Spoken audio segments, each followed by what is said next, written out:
आज Bhim army team जो है 14 अप्रैल को भीमराव अंबेडकर जयंती मना रही है। बतौर मुख्य अतिथि आप शरीक हुए हैं कार्यक्रम में, क्या कुछ मैसेज दिया है आज ऐसे मौके पर?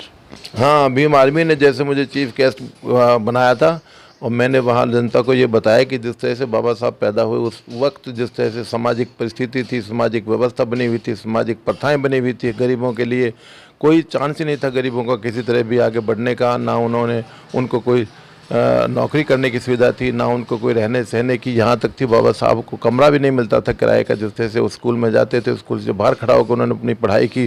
सारी मुसीबतों को देखते हुए उस बाबा साहब को ये अंदाज़ा हो चुका था कि बाद गरीबों की क्या पोजीशन है, इसको मैंने हर परिस्थिति में हर तरह से इनको सुधारना है इस परिस्थिति को। और हम लोगों को उनसे ये लेसन सीखना चाहिए कि किस तरह से बाबा ने सब परिस्थितियों से मुकाबला करते हुए समाज को आगे बढ़ाने के लिए हर तरह से प्रयत्न किया। और जैसे देश आज़ाद हुआ, बाबा साहब को पहला कानून मंत्री बनाया गया और जो भारत का संविधान लिखा गया उसमें संविधान सभा का बाबा साहब को अध्यक्ष बनाया गया। बाबा साहब ने 2 साल 11 महीने 18 दिन में संविधान का निर्माण किया और 26 जनवरी 1950 से संविधान को लागू कर दिया गया। तो बाबा साहब की यादें कभी भी ना भूला सकता है कोई। धन्यवाद। जो अम्बेडकर चौक है वहाँ आप लोग माल्यार्पण कर रहे हैं, उसके बाद से लोगों को मैसेज भी दे रहे हैं, तो ऐसे में जो यहाँ के स्थानीय लोग जुटे हैं उनको क्या कुछ बताया जा रहा है? स्थानीय लोगों को बताया जा रहा है कि किस तरह से हर मुसीबतों को मुकाबला करते हुए तुम्हें आगे बढ़ना है और किसी भी मुसीबत से आप घबरा के पीछे रहना नहीं है। और वहीं से हमने रैली की शुरुआत की और रैली की शुरुआत में हमने वहाँ झंडा फहरा के अपने रैली को वहाँ से आगे बढ़ाया।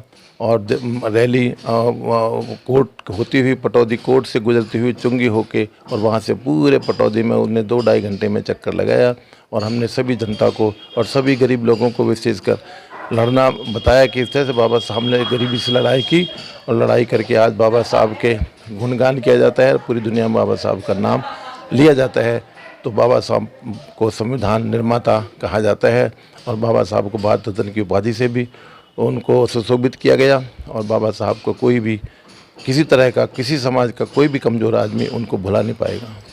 अगर देखा जाए तो आजकल दलितों का मसीहा के तौर पे, वैसे तो शुरू से ही ये कहा जाता है कि दलितों के मसीहा थे, लेकिन आज पार्टी भी बड़ी प्रमुखता से अपने अपने प्रतिमा लगाकर अपने कार्यालय में आज पूरे जोश खरोश के साथ में अम्बेडकर जयंती मना रहे हैं। तो ऐसे में अब पार्टी इसको क्रेडिट लेने के विचार में है, लग रहा है। हर पार्टी आज बाबा साहब की मूर्ति लगाना चाहती है और यहाँ तक है पंजाब में अभी आप पार्टी ने बागडोर संभाली है और वहाँ उन्होंने डिक्लेयर किया है कि हमारे ऑफिस में सिर्फ बाबा साहब का ही नाम की मूर्ति होगी और वहाँ सरदार भगत उसकी मूर्ति होगी, भगत सिंह की मूर्ति होगी और बाबा साहब की 2 ही मूर्ति लगाई जाएंगी।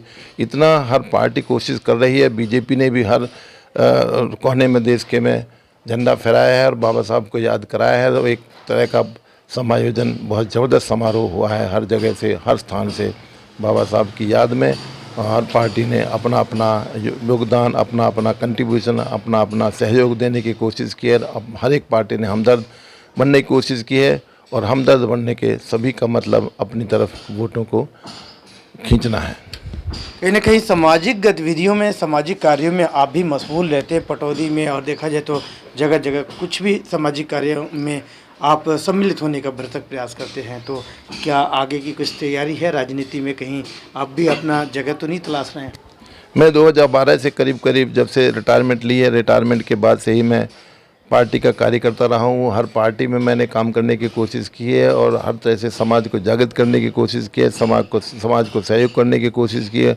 और आगे भी हम सोचते हैं अगर हमें मौका मिलता है किसी पार्टी से भी तो हम समाज का ज़्यादा से ज़्यादा सहयोग और जितना कंट्रीब्यूशन हम कर पाएंगे समाज के लिए, खास विशेषकर गरीब जनता के लिए।